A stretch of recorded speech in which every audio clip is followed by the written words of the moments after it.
তো বন্ধুরা, আজ আমরা আলোচনা করতে যাচ্ছি বিজয় থালাপতির নতুন সিনেমা থালাপতি দ্য গ্রেট নিয়ে। তো আর দেরি না করে চলুন শুরু করি।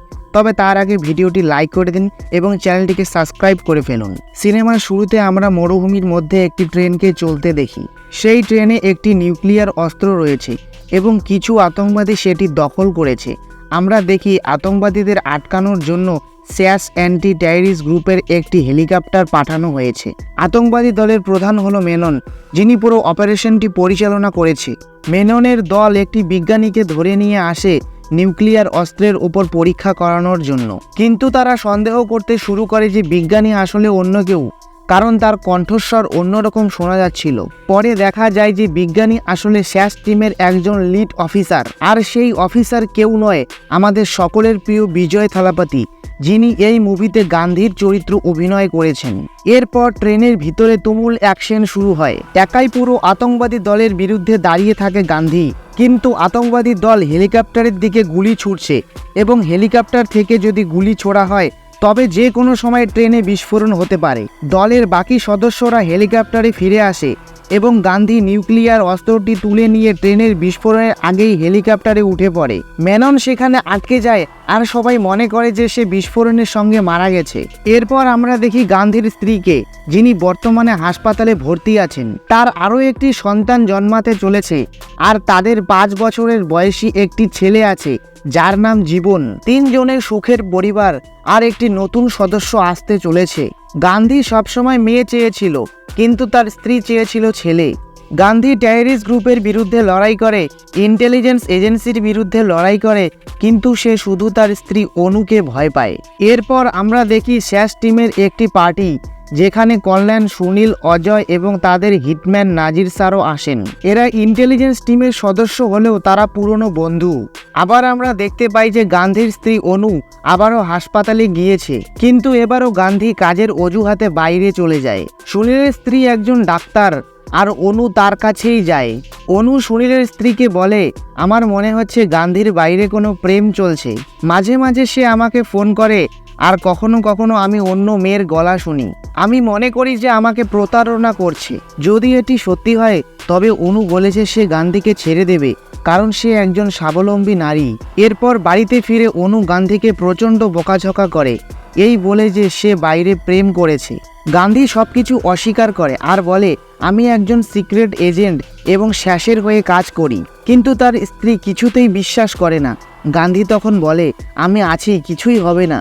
তারপর আমরা দেখি যে গান্ধী তার পরিবারকে নিয়ে থাইল্যান্ডে ছুটি কাটাচ্ছে। তারা একসঙ্গে ঘুরছে, মজা করছে এবং হঠাৎ করে নাজির স্যারের ফোন আসে আর বলে মিশন শুরু হয়েছে।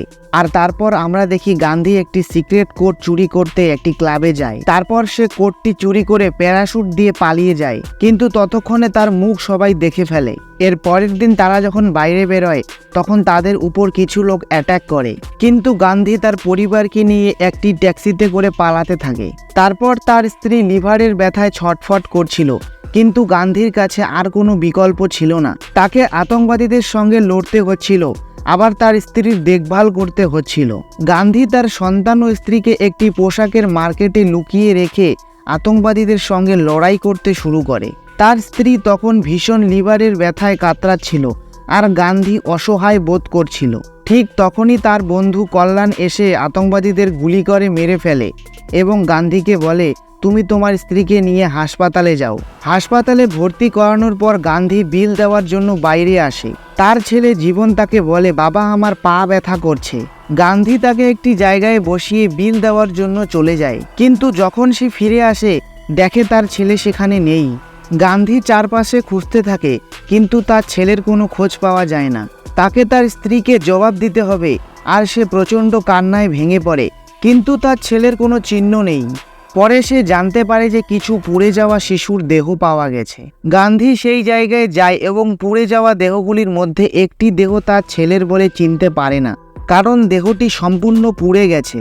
তবে একমাত্র ক্লু ছিল হাতের একটি স্পাইডারম্যানের পুতুল। গান্ধী সেটি দেখে নিশ্চিত হয় যে তার ছেলে মারা গেছে।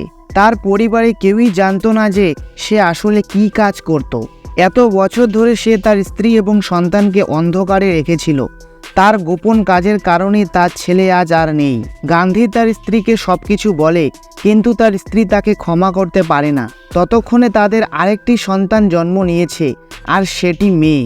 অনেক বছর কেটে যায়। গান্ধী শেষ ছেড়ে দিয়ে এখন এক সাধারণ জীবনযাপন করে। সে এখন এয়ারপোর্টে পাসপোর্ট চেক করে।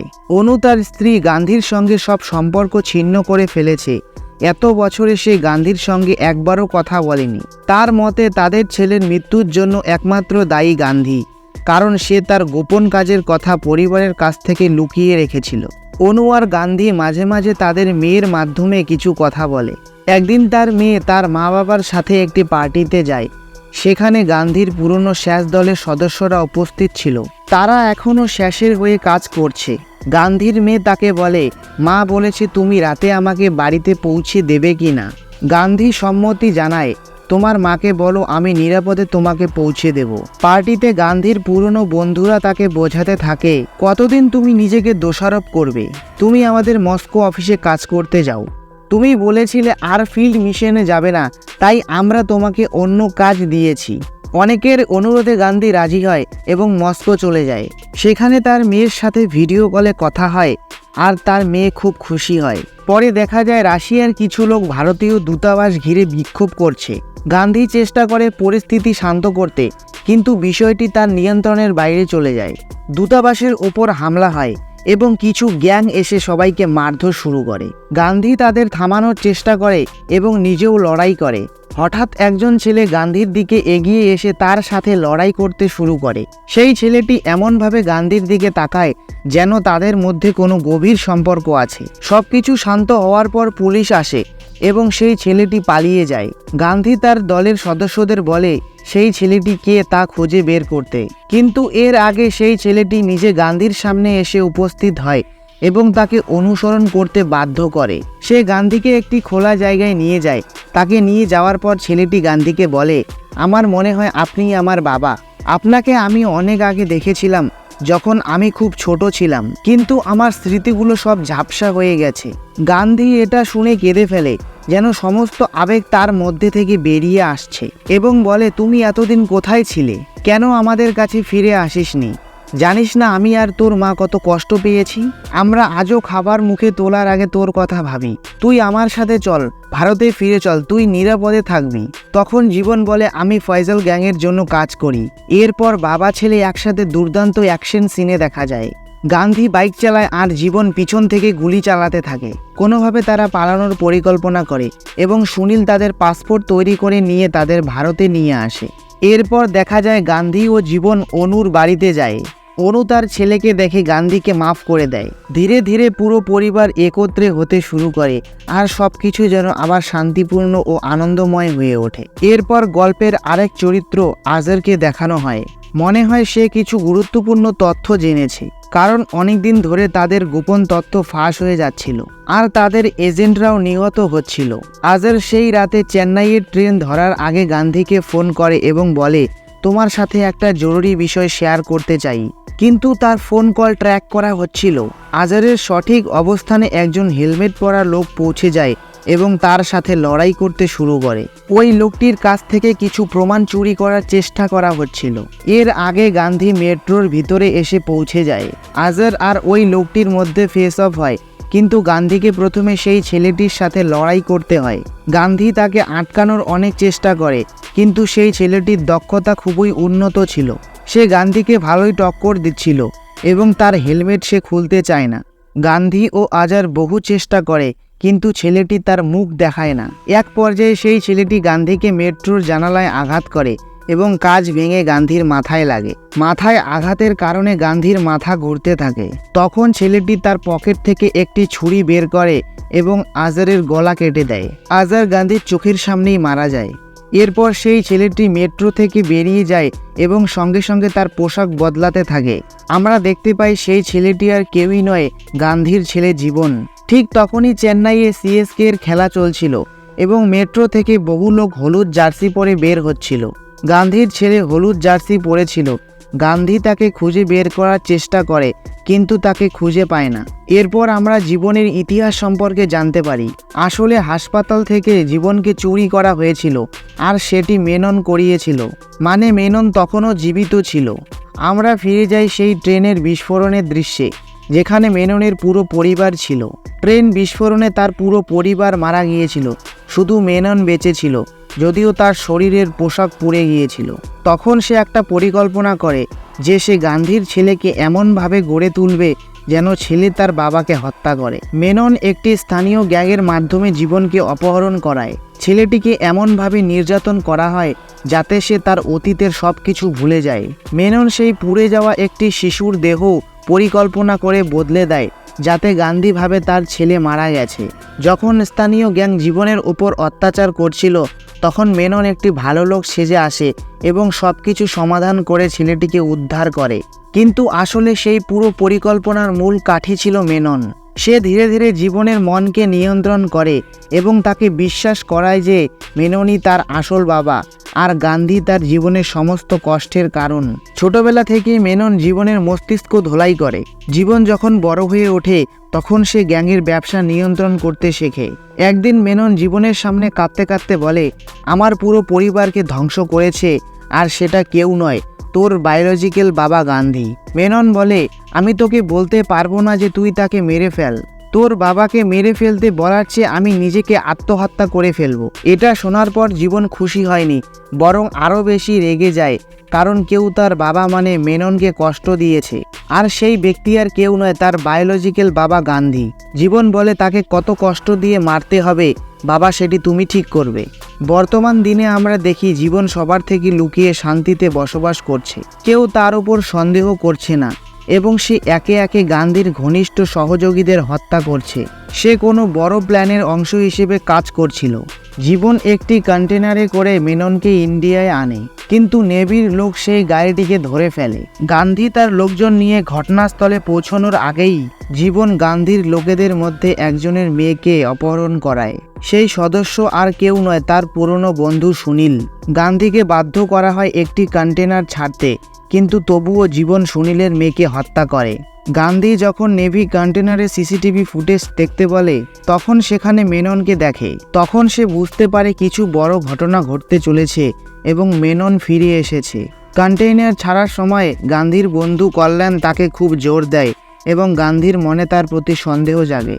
দ্বিতীয় দিকে গান্ধী আবার সব ক্লু মিলিয়ে দেখার চেষ্টা করে এবং সে যাকে পায় সে আর কেউই নয়, তার ছেলে জীবন।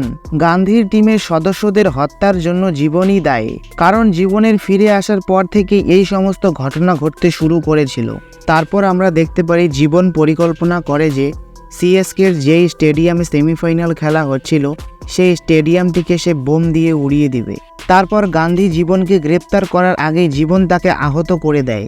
যখন তার জ্ঞান ফিরে সে নিজেকে তার স্ত্রী সহ একটি জায়গায় বন্দি অবস্থায় পায়। তার সামনে মেনন দাঁড়িয়ে থাকে।